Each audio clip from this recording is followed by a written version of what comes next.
Emma Raducanu has been sidelined through injury since April. Emma Raducanu has been advised by Tim Hinman to drop down into challenger events to kickstart her career. Raducanu defied the odds to win the US Open in 2021 at the age of 18 but has failed to live up to her early promise and has since struggled to recapture that form amid a succession of injury problems.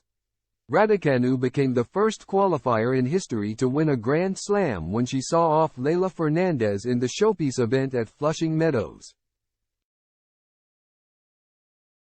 The Bromley-born star won 3 qualifying matches and all 7 of her showdowns in the main draw without losing a single set as she took the tennis world by storm.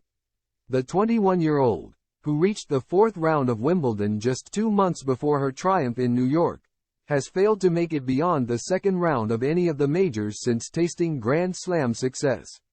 And she hasn't played a competitive match since losing to Jelena Ostapenko at the Stuttgart Open in April. Raducanu underwent surgery on both her wrists and an ankle in the spring but could be set to play at the Australian Open in the new year.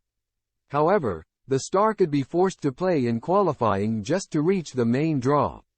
And Hinman told Eurosport, "I think for me, any event that she's going to play is great. If it's qualifying at the Australian Open, great. If she gets into the main draw, great. If she's going to drop down and sort of play smaller WTA events, challenger events, ITF events.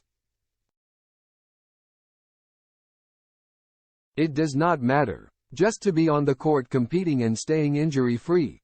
That is the biggest tick in the box that Raducanu could have."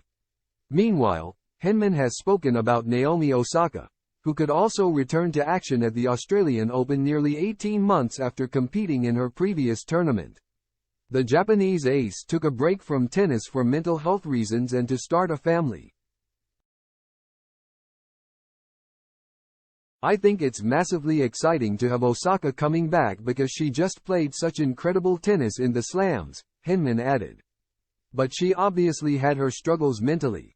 And to have been away from the court and now to be the mother of a child, I think inevitably that's going to give you a different perspective.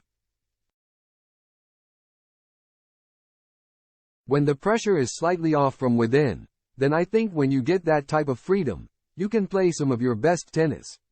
If she can be on the court playing with a smile on her face and showing her abilities, her ball striking, and the tennis that we've seen in the past, then she's a huge addition to world tennis."